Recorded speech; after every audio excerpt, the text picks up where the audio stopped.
It is Wednesday, January 31st, and this is The National. Tonight, a Me Too moment for women in the RCMP. CBC News reveals the staggering number of them joining a class action lawsuit. New developments in an alleged plot to fix the price of your bread. Why big Canadian grocers and bakeries are accused of acting like a cartel. And after the State of the Union, we drill down into the state of Texas. Why it's no longer just a political pipe dream for Democrats. But we begin with the Me Too movement that continues to send shockwaves right around the world, from Hollywood movie sets to the boardrooms of corporate power. Tonight, it is rocking two of this country's most esteemed institutions. On Parliament Hill, an investigation and a retirement amid allegations of harassment and assault.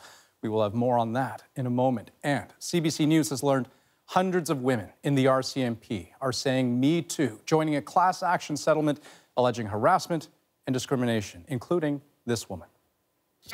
I had a supervisor grab me and kiss me, and he wanted to engage in a lot more than that, and I refused. The initial prediction was that around 1,500 women might file claims, but now the legal team says that number could hit 4,000.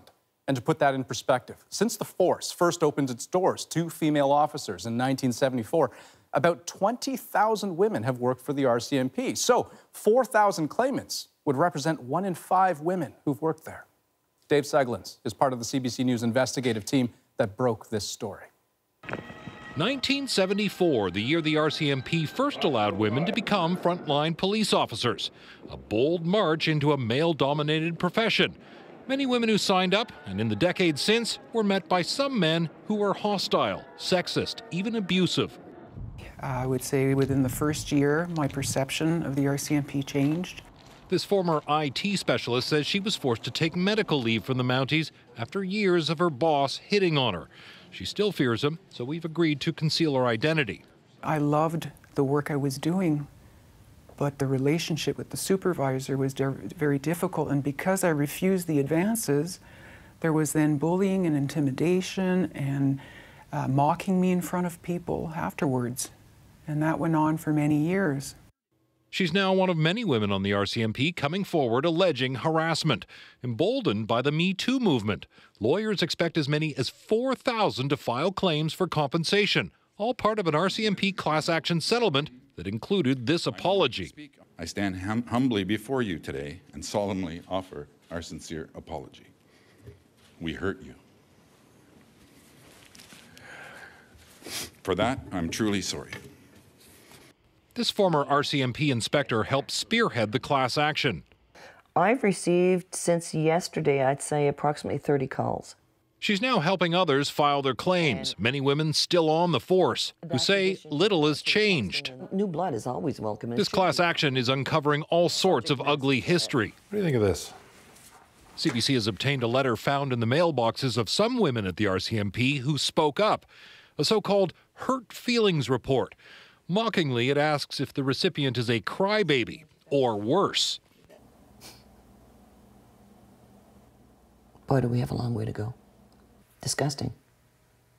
Whether it was 5 years ago, it's 5 years in the future, or it's now, there's no place for this in the workforce. The RCMP won't comment on the hurt feelings report, but says it has begun a number of initiatives to improve the workplace. But the force won't say whether that includes specific training to combat sexual harassment. Dave Seglin, CBC News, Toronto. Now, the initial settlement amount was $100 million, but as more women file claims, the government has said that amount will go up. For women who wish to be a part of the settlement, the application process, though, it is long. And it's detailed. It includes a 33-page claim form asking women to detail dates, times, witnesses, whether it was reported, who it was reported to, and the psychological or physical repercussions. Now, we have Megan McPhee joining us right now, a lawyer based here in Toronto who's representing one of the plaintiffs who has launched the class action lawsuit. Megan, thanks for being here. Thank you. First of all, on a human level, what I'm interested to know is how difficult a process this must be to go through, because my understanding is that questionnaire actually has a trigger warning on it. It does, and for the women that we've been speaking with, they've talked about it takes a very long time to come to terms with being ready to file a claim and then to describe their experiences in putting that claim together. Sometimes it means reliving the trauma that they experienced, and in some cases it means that they're having to go out and seek professional support while they're putting these claims together, and that's why we're seeing the backup and so many contacting us just in the last few weeks. And do some of the claimants still work for the RCMP? I think a significant portion of the claimants do still work for the RCMP, and that's why these confidentiality protections that are part of the claim are so important to protect claimants coming forward. So who decides ultimately, A, whether a claimant is eligible in the first place, and B, how much compensation they're entitled to? So we have an assessor who's been court appointed. It's former Supreme Court Justice who reviews and determines the claims. And the criteria and the amounts are set out, and they form part of the settlement process that's been approved by the court.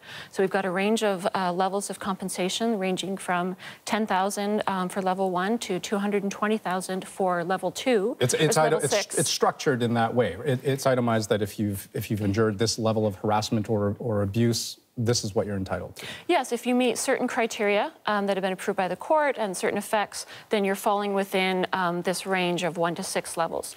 And ultimately, what are claimants looking for in this process? I think claimants are looking to have their stories heard.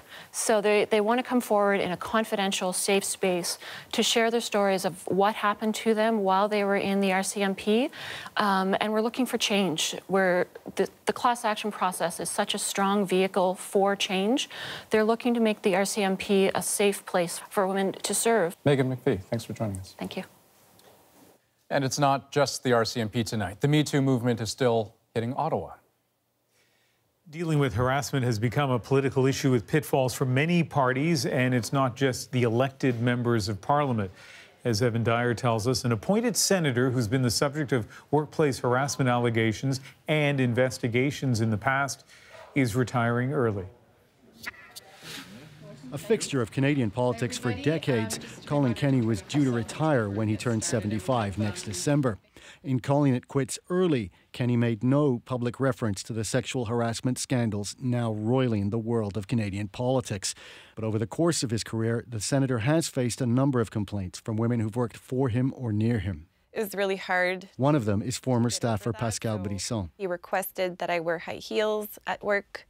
He called me on a business trip once to tell me he was thinking about me in my bathing suit by a pool. And he also asked me which alcoholic drink I like to have and if I would come back to his place one day to have a drink. Colin Kenny quit the Liberal caucus in 2013 when Brisson filed a complaint against him, but a Senate investigation cleared Kenny of any wrongdoing. Yesterday, Brisson wrote to Prime Minister Justin Trudeau. I thought it'd be a great time to write to the Prime Minister and request him to reopen the investigation or start a new one. What kind of response did you receive to that? I didn't receive a response yet. Brisson says she wasn't happy with how her complaint was handled the first time. She says she wanted to bring other women as witnesses to testify to a pattern of behavior, but wasn't allowed. And I thought the timing was really appropriate with the whole Me Too movement coming to the Hill and the response of the leadership.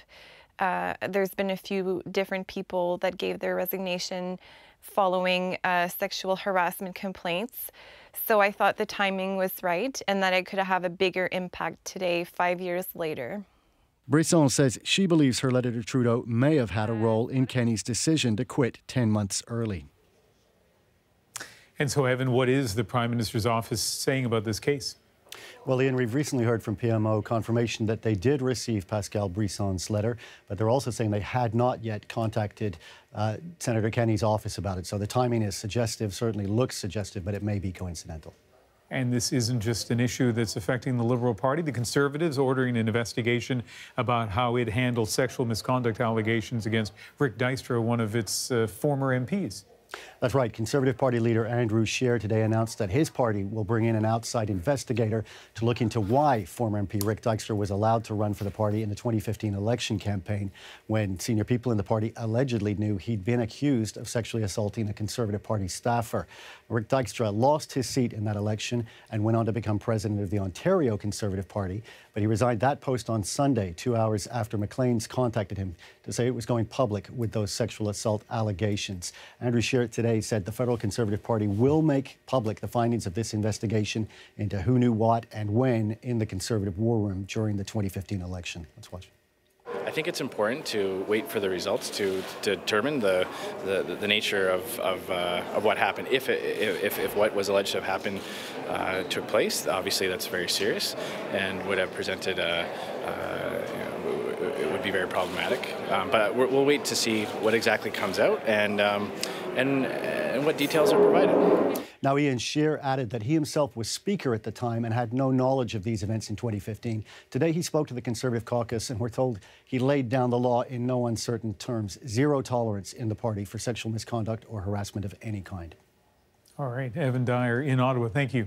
Thank you. Well, to Toronto now, where the investigation into the actions of an accused serial killer has put many across the city on edge. I was aware that several men had gone missing, but I did not think it had anything to do with our street at all. So finding out that that happened was like a huge wake-up call that anywhere and anyone could do that, so it was kind of scary, yeah. 12-year-old Theo Weinstein. Bruce McArthur used a property on her street, and now it's busy with cadaver dogs and forensics teams. As Joanna Remiliotis explains, it's looking like the 5 murders McArthur is accused of are just the beginning. The update was expectedly grim, as investigators continue to scour the grounds of a Toronto home where a suspected serial killer stored his tools. The exhausted detective in charge stopped by. This is a 24-hour operation and a horrific one. We believe there are more victims on top of those 5, and as we identify those victims, I can't give you any idea about a number, but I do expect more charges to be laid. The ominous prediction comes after police seized more than a dozen planters from homes that hired Bruce McArthur as a landscaper. We're not just grabbing every planter we see. If there's an indication from the K9 units that there's some decomposition around that planter, we'll grab it. The implication is chilling, considering police have found the remains of at least 3 people in just 2 planters they've examined. At the same home those were taken from, the plan now to warm up the frozen ground with heaters and start digging. He's retired now, but for 14 years, Kevin Bryan was a forensic investigator. He says the scope of the McArthur investigation is staggering and will be tedious. Only certain parts of the remains will reveal key information. Typically, the skull, ribs can give you if there's broken ribs or if there's ribs with cut marks in them, that can indicate a cause of death. Grisly details. Peter's Gromo follows them all with the horror of someone who might have ended up a victim too. Scromo knew McArthur for years when they met up in Toronto last spring. He says they had drinks at this bar. Then McArthur offered him a lift to his hotel. A friendly encounter turned intimate, then suddenly violent. He really grabbed my neck, violently twisted it right to his crotch, and his pants were undone. And that's when I really was quite disturbed. Scromo managed to get away and never saw McArthur again. I have an 18.5-inch neck. My neck is big.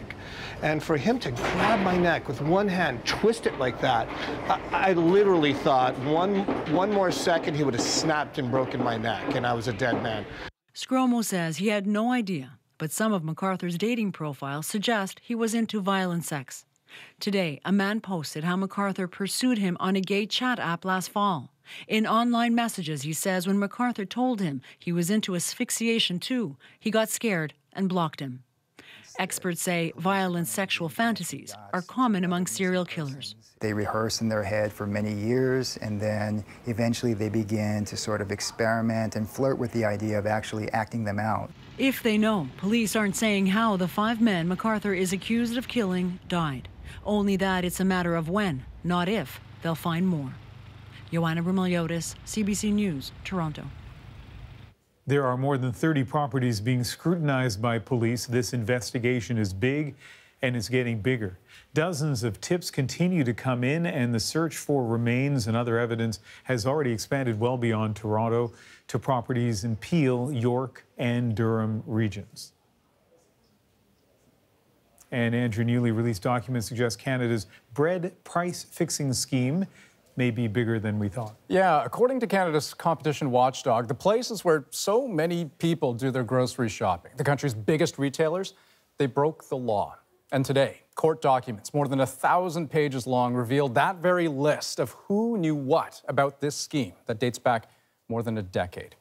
The Competition Bureau even calls it an alleged cartel. Loblaw, Sobeys, Metro, Walmart, Giant Tiger, but also all of the brands they own, which ultimately captures just about everywhere most Canadians do their shopping. Also included, Canada Bread and Weston Bakeries, who all, quote, participated in a conspiracy to fix the price of bread. So here's what the Bureau says it's been costing you. Since 2001, the companies allegedly agreed to raise prices at least 15 times, and each time, about 10 cents was added to each loaf. So after 16 years of artificial price increases, we're all paying at least an extra $1.50 for each loaf of bread. And for all the people who eat all that bread, it adds up. Here's Jacqueline Hansen on how the alleged plot took shape.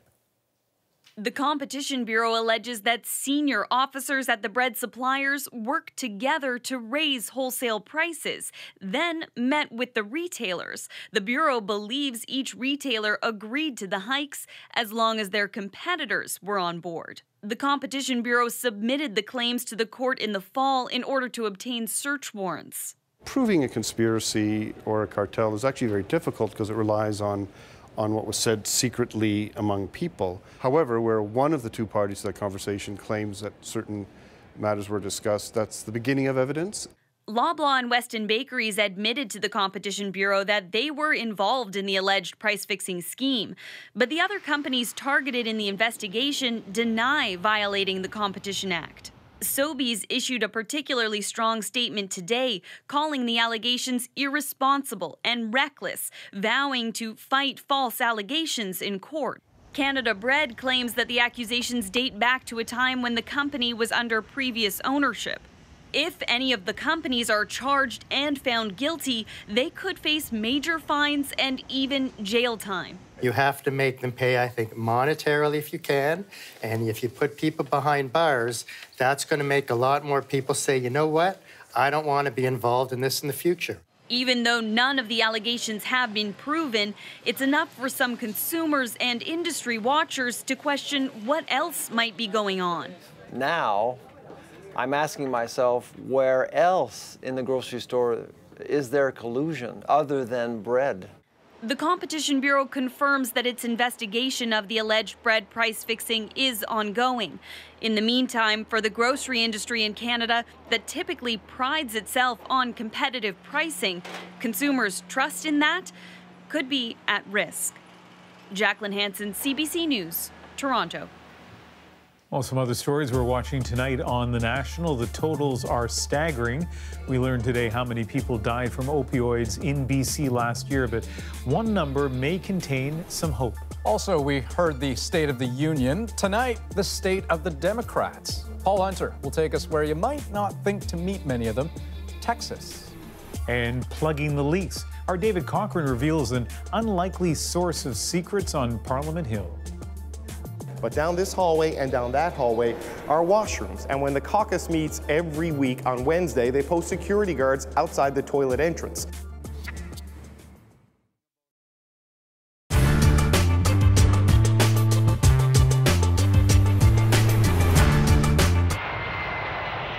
When we fly and when we buy, we expect rewards. Call them points or miles. Worldwide, consumers have racked up an estimated 8 trillion, enough to make 300 million trips around the world. I think a recent Economist article suggested it may be the second largest currency in the world after the US dollar is in fact loyalty points or miles. Rob McLean used to run Canadian Airlines' frequent flyer program.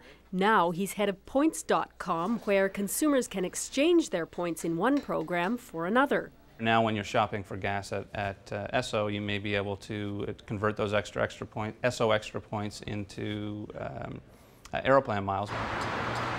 Attractive for consumers with bulging banks of points. And according to Webflyer, which tracks points worldwide, they are being earned 4 times faster than they're being redeemed. Potential problem? Even if no more were awarded, it would take 23 years to use them up. Yeah, I'm concerned. I'm afraid that if I don't use them, I'm going to lose them. Not in Canada, according to Aeroplan. You need exactly 25,000 points. The country's largest frequent flyer program with 6 million members. If I stopped the program today, it would take about 2 years for all of the points on average in people's accounts to be redeemed.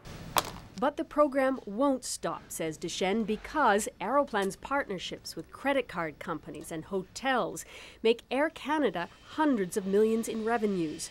But the looming prospect isn't lost. If your liabilities of points are much bigger than your ability to redeem, then you're going to end up with a lot of unhappy customers. And I know a lot of people that have trouble redeeming them because there's no seats available. This business analyst says Air Canada tried to tighten up award levels and seats post-September 11th.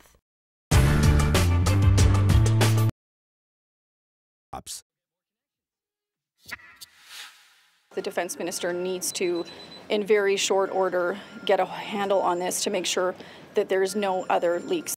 This culture of leaking must stop. Party politics is full of secrets that often get leaked for a specific purpose, to get reaction to a new idea or perhaps to embarrass an opponent. But on Parliament Hill, some leaks are accidental. As David Cochrane tells us, they seep into a room usually known for privacy. With all of the history here, it would be great if these walls could talk. It turns out they kind of can. The doors leaked, the sound leaked through into the hallways. All of the old masonry walls, all built with brick, some of them 3 feet thick. You would think they would have phenomenal soundproofing, but they didn't. Parliament Hill is a complex of ornate heritage buildings built in the 19th century. Over the years, holes have been punched through the stone walls to handle modern ventilation and wiring. It's turned the place into a sieve. There was just very poor soundproofing, and you certainly couldn't have confidential conversations either into the hallway or the meeting rooms. The renovations that are happening now will solve a lot of those problems. But in the meantime, MPs have had to find some creative solutions to keep their conversations secret. You'd expect to see security outside of the caucus rooms, but there's something else going on just down here. Now, the rules of Parliament means we can't take our cameras down to show you exactly what's happening, but down this hallway and down that hallway are washrooms. And when the caucus meets every week on Wednesday, they post security guards outside the toilet entrance. The problem is that the secret conversations in the caucus rooms seep through the walls into the toilet stalls, so you can get a leak while you're taking one. There was no expectation of privacy, but what happens in many cases is people don't know. People go into an office, MP, or they close the door, they're in a meeting room, they close the door, they assume nobody can hear them, but you could hear them in the janitor's closet, in the next door office, in the hallway, and so nobody has any idea that they're overheard. Fortier has done a lot of this work for the federal government over the years. His other big client right now is even more famous than the Prime Minister. He's building a state-of-the-art studio for Drake. What's more fun, soundproofing the Prime Minister's office or building a new studio for Drake? Absolutely building a new studio, because it's totally free form. A place famous for its political leaks, trying to plug some unintended ones. David Cochrane, CBC News, Ottawa.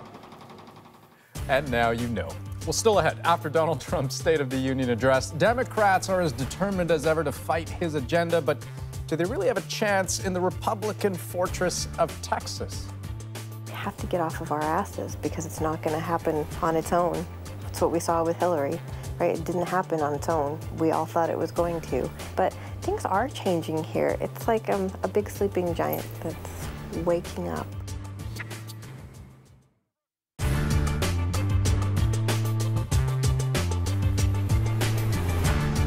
Your body is designed to heal itself. All you have to do is follow simple practices. The internet is an eternal spring of information, overflowing with tips on how to live a long and healthy life. The resulting oil is an effective cure or control for practically any disease known to man. Even celebrities such as Gwyneth Paltrow and her lifestyle brand Goop have advice on living better. To eat like Gwyneth, you have no gluten, dairy, corn, soy, caffeine, alcohol, added sugar, red meat, shellfish, and white rice. But the offer of hope, of a cure, can be cruelly seductive. As with the rest of the internet, anything can be posted. It doesn't have to be true. So how big is the problem of fake news in the world of health? Dr. Brian Goldman is the host of the CBC radio program, White Coat, Black Art.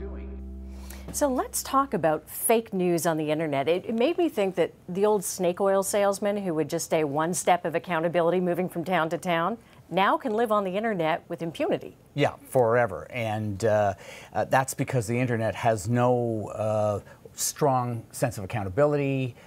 There isn't any television commission that's saying you can't put this on you can't put this out there. And what's interesting is that surveys have shown that 93% of patients trust their doctor, but 60% trust the internet. There can be people who say, look, who's to decide what's fake? Some of the stuff is, like we saw the guy, this could cure anything. Okay, I can identify that as fake. But then there's the stuff over here where people say, well, just because I believe it doesn't mean it's fake if you don't believe it. So lots of good questions. Fake news is defined as a so-called news story that is very casual with the facts. And the more unfactual it is, the more it's fake. One of the ways that can happen is through removing the context for the news items. So for instance, there might be a little bit of evidence to show that a particular kind of stem cell treatment, there's a lot of fake news about stem cells, that there's some preliminary research showing that a stem cell treatment may offer hope to people who've had a stroke or people who are blind because of macular degeneration. So there may be a grain of truth, but after that, the fake news artists just run with it and turn it into a total cure. And then if they may go to the famous trope of saying that this is the treatment that pharma doesn't want you to know about. So they kind of have the specter of a conspiracy theory, and that is also catnip to people who love watching health news stories. We know how worked up people get over fake news in the world of politics. How emotionally responsive are people to the discussion of fake news in the world of health? They are very emotionally responsive, but it's different than fake news in general, fake political news, because that's about your political views. Fake health news is about your health or your loved one's health, and there is nothing about which we have a greater personal stake than our health, than our welfare or that of a loved one. If you've got a mother or father who has Alzheimer's disease, you're going to fall prey. You're going to be at risk of falling prey to the latest stem cell story. Here's the cure, the potential cure for Alzheimer's. It's not so simple as, cut out butter or add butter, it'll make you taller or something. I mean, these are things with real consequences. Absolutely. And stem cell treatments, there were a number of people who went to a stem cell clinic or a clinic that was offering stem cell treatments in Florida to receive an experimental stem cell treatment for blindness, and they became blind.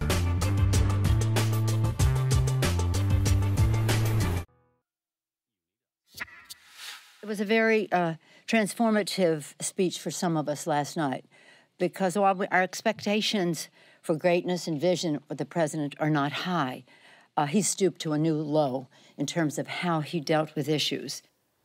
That's the response from top Democrats in the U.S. to Donald Trump's State of the Union address last night. And Democrats aren't the only ones who found Trump's words and actions transformative.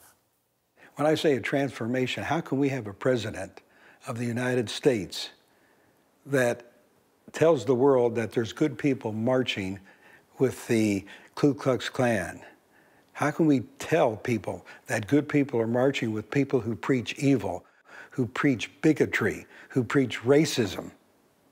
And me being Jewish, it was beyond belief.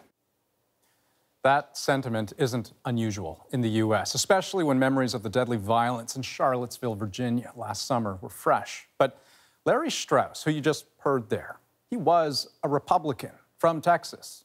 He isn't Republican anymore, and he isn't alone either. So in the wake of Donald Trump's State of the Union address, and as midterm congressional campaigns gear up, Paul Hunter went to reliably red Texas to check out the state of the Democrats.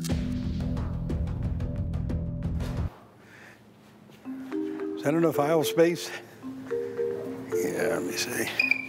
Yeah, plenty. For Larry Strauss, this is a pretty big night. Hey, thanks for bringing the coffee. No problem. Thank you. Finding his way as a fledgling political volunteer. Tonight, organizing a candidates panel for this year's big midterm election. Yeah, sure, if you can find somebody to help me with registration. There's one more table. Larry's no expert at this, but he's giving it a go. And all of it as a brand new Democrat in Texas. We're having our forum tonight. All of his life, Larry'd been a Republican, but last year he quit the party and joined the other side. You know, we're all behind you. Thank you. Why? Donald Trump. Remember that march by white supremacists in Charlottesville, Virginia last summer, ending with violence and death? And remember Trump's comments afterward? Very fine people on both sides. I was not only disgusted with President Trump of the Republican Party. For Larry, defending intolerance was beyond the pale. None of the Republican Party stood up and said, that's not right. We disagree with that comment. We disavow that comment. What that did for the racists and the white supremacists and the Ku Klux Klan, it gave them credit. And I was disgusted. And that's when I started my transformation. The problem here is that we're giving all the benefit to the top 1%. Switching parties and coming out as a Democrat in Texas is huge. It's long been one of the most staunch Republican states in the country. But to Larry's happy surprise, nowadays he's not alone. In fact, I feel more accepted than ostracized. I didn't realize how many Democrats there are who were my friends that I didn't know were Democrats until I switched. And again, I can't believe it. I mean, the Republican Party didn't stand up, but Larry Strauss stood up.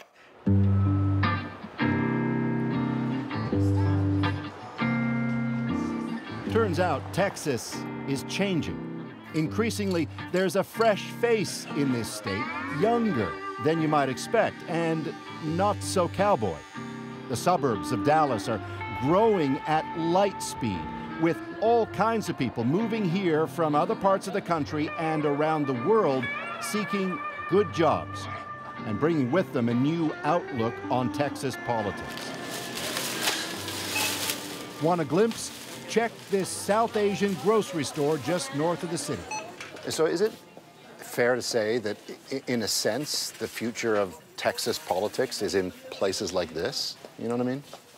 Of course. I think we've had a tremendous growth within the South Asian community here. A long-time Texan by way of Toronto, Shonda Parbu's South Asian background is no longer an anomaly in this state. And as the number of South Asians in Texas grows, so too does their political clout.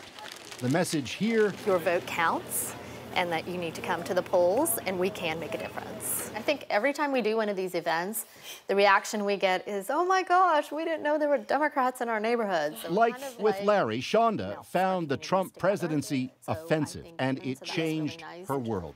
Now she too is a political organizer, aiming to fire up fellow Democrats, fellow South Asians, to get the vote out, to affect change next time, even here. I think we all lived as closet Democrats for so long.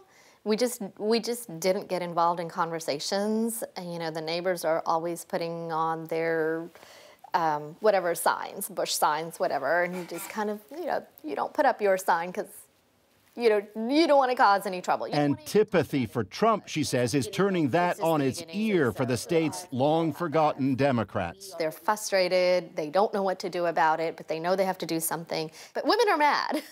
Women, and I think a lot of minorities, are starting to understand that this just cannot maintain itself. And so it is that smack between a beauty salon and a martial arts studio at the local Democratic headquarters, amid the anti-Trump stickers inside, there's Democratic hope in the headlines. But can they build on that? I pulled the language about, because it was kind of generic. The day after Trump's election, Stacey Donald showed up here in tears. I voted for Hillary, but I didn't do anything else. It was the day she, too, turned political. Last year, Stacey ran for College Board of Trustees, and she won. The lesson, she says, for all Texas Democrats. People are like, we have to get off of our asses because it's not going to happen on its own. That's what we saw with Hillary, right? It didn't happen on its own. We all thought it was going to. But things are changing here. It's like a big sleeping giant that's waking up. I'll check. Check. Or is it all just a Democratic dream? Among the many friends of freshly minted Democrat Larry Strauss are those who remind him Republicans are still the majority in Texas. And yes, some bring guns to a poker game. Between hands, talking Trump, taxes, immigration, race, you name it. And I'm talking about his latest remark was shithole or How whatever. do you know he said that? Were you in the room? I was not in the room, but I feel pretty confident he said that. Okay, but none of us know for sure. That's right. None of us know for sure, and everybody's jumping on this as though we're a virtual certainty. Would you assume that in court? It's clear. Trump backers here 100% still back Trump.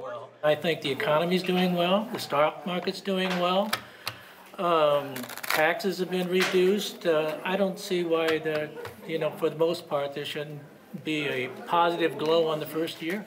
People want a change. But remember Larry's panel for Democratic hopefuls? Make no mistake, they're all in this to win. Hi. Lupe Valdez. I know you. Good. Among the candidates, an openly gay Hispanic woman and former sheriff. There's 10 in my race, you know that, right? Now running for, Texas governor. What does Lupe Valdez think of the Trump effect in Texas? Well, I'm not sure, but what I hope is that he's the best thing that ever happened to Democrats.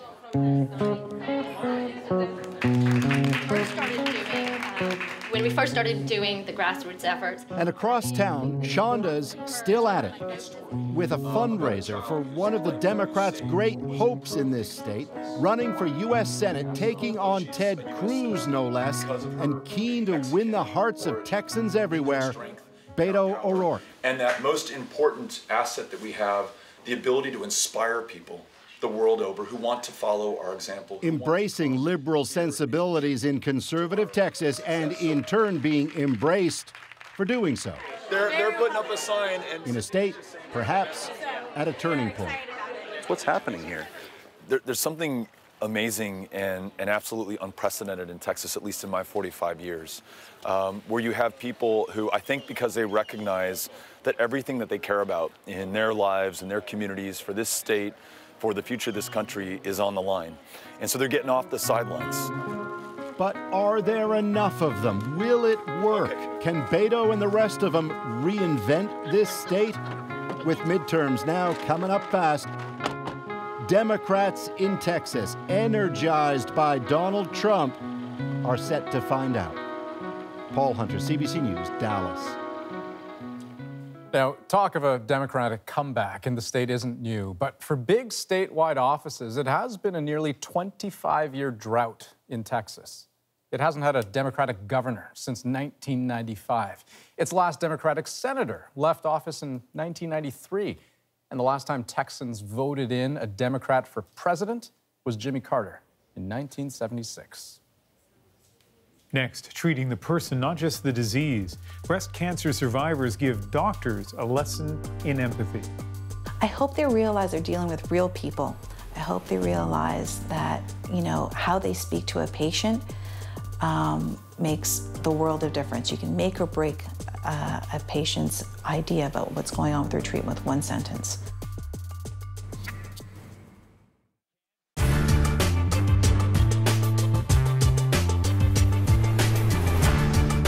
Okay, here's Pete now to tell you what he's going to be talking about in a couple of seconds. A real darling of a fruit, clementines, coming up next when midday returns. Welcome back. As Pete just mentioned, the clementines are back on the shelves in the grocery stores, and he's here now with a word of warning about imposters. Hello, everybody. Going to tell you about all the tasty little mandarins called clementines today. A fruit which is imported from North Africa, Morocco, and Spain at this time of year. It's absolutely delicious, tasty. The kids love it, and you can't go wrong. Now, they've got a lovely pebbly orange skin. The way you can tell the Moroccan ones over the Spanish is most of the Moroccan clementines have a little black diamond brand mark called Maroc, just like Sunkissed, only they put a Maroc on there. And I think the Moroccan ones have got the edge over the Spanish. So if you have the choice, plump for the Maroc if they're the same price. A little bit better flavour, a bit on the sweeter side. As you can see, they've got a lovely pebbly orange skin, which is in fact clementines have got the zipper skin, which the kids just love because they can get a hold of them and they can peel them in about 6 seconds flat. And there you've got segments which break away very easy, and they're just great to nibble on. Another nice thing about the clementines is they're seedless. They are full of juice, flavour absolutely terrific. Now the thing to watch for at this time of year, there's a lot of different mandarins available on the market, and quite a lot of them all look very similar. And for example here, we've got the Robinson Tangerine, which is another variety of mandarin. It comes out of Florida, looks very similar to a clementine. The only thing is, as you can see, this one's got seeds in, the flavour's not quite as good, and it doesn't peel like a clementine. So providing you know what you're getting, that's fine and dandy, but don't get the two confused. The Robinson Tangerine, or what I call the fabulous clementine. This is Pete from Pete's Fruitique for midday. Toodly-doo. I was going to bring you some burnt bannock, but I brought you something else instead. Oh, what is this? A little clementine for you. Thanks. My little clementine. Oh, my little darling. We can't think of anything else to say. Thanks for watching. Bye.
The 2017 data reflects the most tragic year ever with respect to illicit drug deaths in British Columbia. The numbers are in, and they are grim. The BC Coroner's Service gave an update on the overdose crisis today. It says more than 1,400 people died after taking illicit drugs last year. That's almost 4 a day. And the opioid fentanyl was detected in about 81% of those cases, often mixed with other drugs. One hopeful sign, the number of deaths for November and December were down significantly from the last 2 months of 2016, though health officials won't call it a trend just yet. Last year in Vancouver, we had not seen the same rise in overdose deaths as had been seen in some other parts of the province, and we assumed that it was because of the services already in place. And then we had a dramatic increase last November and December because of the arrival of carfentanil. So there are other, even more toxic substances that could enter the drug supply that can always change what we see. The last year she's referring to there is, of course, 2016. Now health officials say they hope their efforts are making a difference. They've expanded the naloxone program, the drug that can revive someone who's overdosed. They've also increased OD prevention services and improved access to opioid replacement therapy. When asked if legalization and inspection of drugs like cocaine and heroin should be next, officials said they support that, but it won't happen anytime soon. A disturbing scene in a Quebec courthouse today, and questions about why an 18-year-old was shot in the head by a security officer. This happened in Maniwaki, about a 2-hour drive north of Ottawa. The scuffle that led to the shooting was caught on video, and a warning, there is strong language and disturbing content. Hey.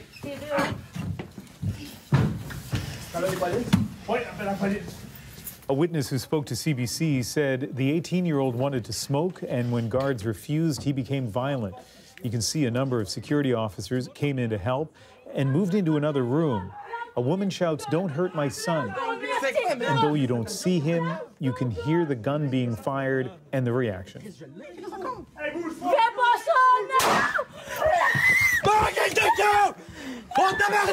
The agency that's investigating says the 18-year-old tried to grab the security officer's baton and hit him. That's when, according to investigators, the officer shot the young man at close range. A police officer says both were taken to hospital with serious injuries. Medicine's changing, and it's no longer just you open somebody up and it's surgery. It's changing an understanding of the patient. And I want new doctors to understand that I am a patient who might have a disease, but I am a person. Jennifer Schultz is a mother, a cancer survivor, and now a patient teacher. She's one of several patients who joined a unique hospital program aimed at teaching medical students valuable lessons in empathy. Cass Rusey takes us inside one of those classes. Jennifer Schultz is a pinball junkie, especially on Sundays. That's when she hauls her sidekick, 12-year-old daughter Jameson, to this West End Toronto pub. There in the back stands the adversary, a vintage pinball machine called Whirlwind. The irony isn't lost on Schultz. 3 years ago, the 45-year-old was caught up in her own whirlwind when she was diagnosed with stage 3 breast cancer. I had no idea. It never had crossed my mind, breast cancer. What followed was 8 rounds of chemotherapy, 25 cycles of radiation, and surgery. Her right breast, with an 8-centimeter-long tumor, was removed. I'll be blue. Can I be blue? It's an experience that Schultz shares with thousands of other women, including 48-year-old Demetra Turnbull. In 2015, she learned she had breast cancer. I knew there was something significantly wrong. And I actually told my husband to be prepared, that I didn't think I'd live until I was 50. Your job is to fix people. It's the kinds of stories both women are willing to share with these medical undergrads currently on a surgical rotation at St. Michael's Hospital in Toronto. And you're going to be telling them you're going to cut them open, you're going to cut something out, you're going to fix something in them, you might remove something. And that's a scary, scary thing for a patient to hear. The medical students are part of a unique pilot project at the Toronto Hospital. Be very careful with the words that you choose.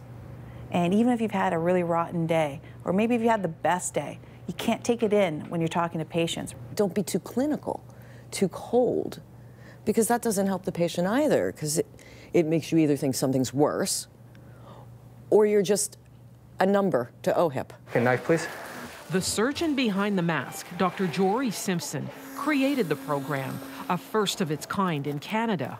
We should be able to get both the tumor and the node. He says he can teach his students how to become skilled surgeons, but he wants them to think beyond the operating room to what happens after the patient is stitched up and recovering. Simpson's aim? To change some long-held myths that his own students have about surgeons. They often view surgeons as just being the technician in the process. So if somebody presents with, a breast cancer, that the surgeon just removes the tumor and then rids their hands of the patient. But that couldn't be farther from the truth. You're a part of the team. That's where Schultz and Turnbull take over. They are Simpson's former patients and now his recruits. Ask those questions when you're talking to your patients. Do you have somebody at home who can help you? Hopefully, you can take a little bit with you and then give you some food for thought as you engage with your future patients. Simpson hopes to replicate this program to other hospitals across Toronto and maybe even beyond. As for Turnbull and Schultz, they want their stories to resonate with these future doctors.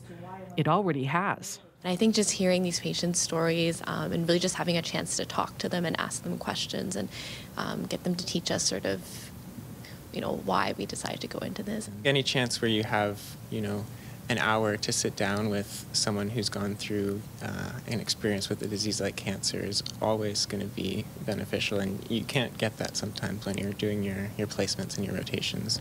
But you can get it in the stories of survivors. Cass Rusi, CBC News, Toronto. The Partnership Against Cancer just published a large study looking at the experiences of current and former cancer patients right across the country. Among the findings, 1 in 4 patients said they weren't satisfied with the emotional support they received during outpatient cancer care. And between 12 and 20% of patients said no one discussed different treatment options with them. Well, still ahead on The National. Even if you despise people who are late, you might feel bad for a British lord who decided he should pay the ultimate price for his tardiness. That, frankly, bizarre moment is just ahead. But first, I was quite shocked today to hear how quick everything turned around and how they've now decided to put a complete stop to it. I know there is a lot of people that are getting petitions, trying to get petitions signed to keep the grid girls. So here's the story. Formula One racing is putting an end to a decades-old tradition. When the new season opens in Australia on March 25th, you will no longer find those so-called grid girls on display. Today, a spokesman said, "We feel this custom does not resonate with our brand values and clearly is at odds with modern-day societal norms." And it does seem to be a sign of the changing times.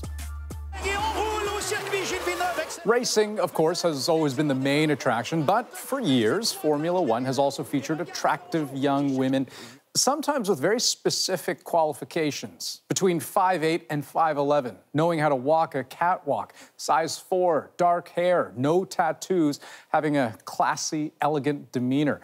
It also apparently helps if you like champagne and not for drinking. I think that now, is the right time to make a change. I think objectifying women in a role where it's seen that men are there risking their lives and being the daredevils and driving the cars, but the girls are only seen next to the cars. They're not allowed to speak. They're not spokespeople for Formula One. They are literally just mute, beautiful girls. So here's what changed. Last year, the U.S. giant Liberty Media acquired Formula One's commercial rights and aimed to make it more family-friendly. And just days ago, Britain's Professional Darts Corporation scrapped its 20-year tradition of using what they call walk-on girls at televised tournaments, apparently under pressure from broadcasters. Now, there's been some question as to whether the models themselves are the ones losing out here. They're losing their jobs, after all. This is a former grid girl in London. Having a grid girl at the Formula One creates a great atmosphere for, customers, people fans that are going, that have paid for the tickets, that, families or fathers that take their sons. I think it's a great ego boost for the drivers. I think it creates like a testosterone before the race. There is a petition to bring grid girls back while pressure builds on other sports to stop using women as decorations.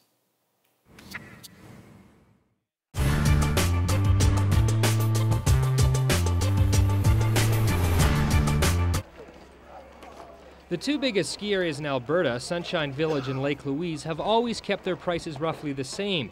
This year was no different.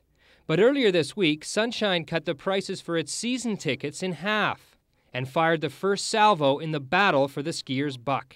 Well, the main reason is that Sunshine has changed this year. What we're trying to do with the discounted pass is increase the number of visitors that come here and experience that change this year. Lake Louise was taken by surprise by the price cut.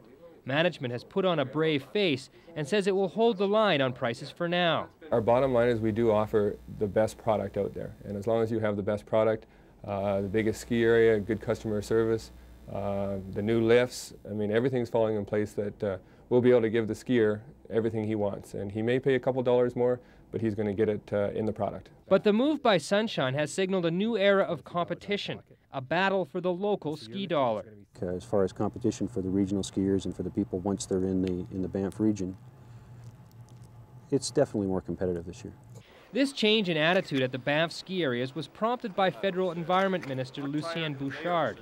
Earlier this year, when he struck down Sunshine's plans to expand its operation, he sent a signal to all the ski areas in the national parks: no more expansion. The move has forced Lake Louise and Sunshine to grudgingly give up plans to compete head-to-head with destination resorts like Whistler Blackcomb in British Columbia. Whistler has boomed in the last couple of years. Thousands of hotel rooms and condominiums have been built on the hill. But Bouchard made it clear the same thing will not happen in the national parks, and the Banff resorts will have to do the best with what they have. If it was an ideal world and Parks Canada would let us do that, we'd be the first guys to start building on the base of the hill. But you know, in the long run, maybe 20 years down the road, coming to the Banff National Park and have it at the wilderness setting that it is probably going to be our biggest selling point, that people are going to be tired of all this kind of development at the base and that they can't get away, they can't go for a cross-country ski or just look at the stars at night. So, you know, maybe in the long run, 20 years, this will be a blessing in disguise. There is also the Nikiska factor. The Banff area ski resorts now admit the Olympic Hill has become competition. There's no question it's a lot more competitive now. With the new areas and the new lift improvements that go in every year. We have a quad that went in last year. Lake Louise has new lifts this year. Norquay will have new lifts in the next year or two. And Nikiska is certainly a force in the marketplace now that wasn't.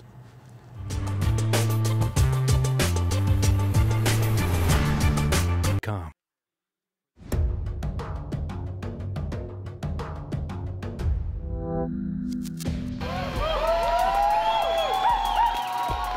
On the National tonight, you could hear the onlookers cheering as a controversial statue of Halifax's founder was removed from a city park today.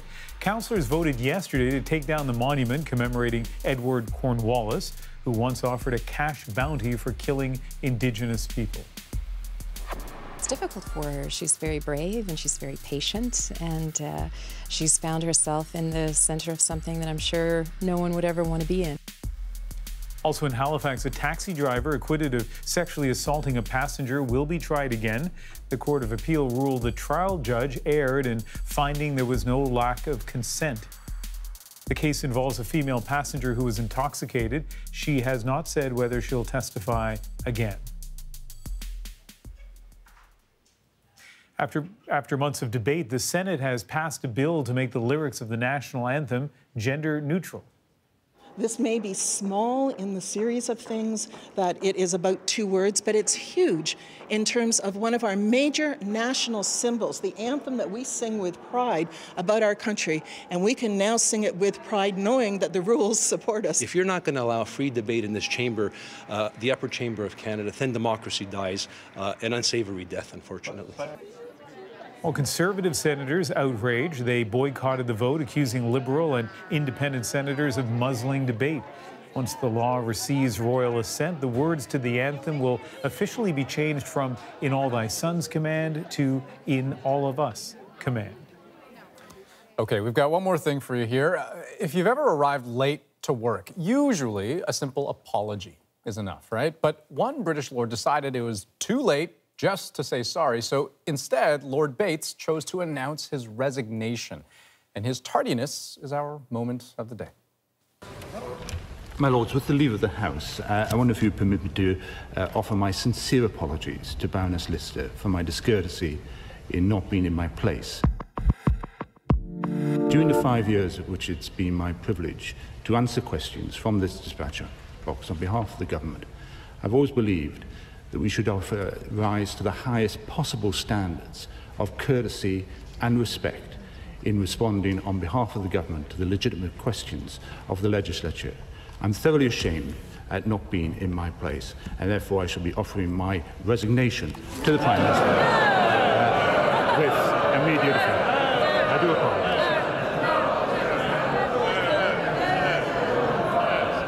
So, Ian, I will fully admit I don't really understand exactly what just happened there, why he felt the need to do that, whether he had other reasons for stepping down or whether he's just that kind of guy. It's all very confusing. How about overkill? I mean, if that is his response to being a little bit late, what is his response if he, let your imagination go, like something that was more serious? I am tempted, though, Andrew, to out some of our colleagues who are always late for the noon editorial meeting, but I will not do that right now. Ask for their resignations, right? All right, thanks, folks, for joining us here on The National for January 31st. Have a good night. Good night.